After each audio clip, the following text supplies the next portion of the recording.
café. Van je holladi, holladi, jee. Hey. Jan stond voor de rechter zei Jan, vertel me de zuivere waarheid. Hier staat je was dronken en Jan zei dat kan, ik breng deze zaak wel tot klaarheid.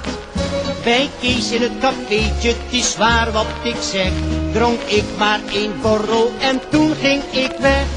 Maar een klein eindje verder was weer een café, van je holladi, holladi, jee. Ja, een klein eindje verder was weer een café, van je holladi, holladi, jee. Zo kwam ik terecht in de IJzeren Hein, daar kreeg ik de smaak vast te pakken. Ik dronk er een whisky, een wodka, een wijn en ben er een uur blijven plakken. Maar toen edel lachbare ging ik weer gauw, want ik wou naar huis toe, naar moeder de vrouw. Maar een klein eindje verder was weer een café, van je holladi, holladi, jee.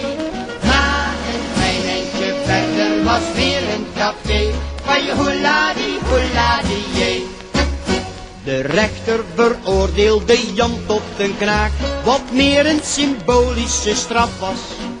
En toen riep hij lachend de volgende zaak, zodat Jan er soepel van af was. En buiten dacht Jan, nou het zit me wel mee, want de volgende zaak was een prachtig café.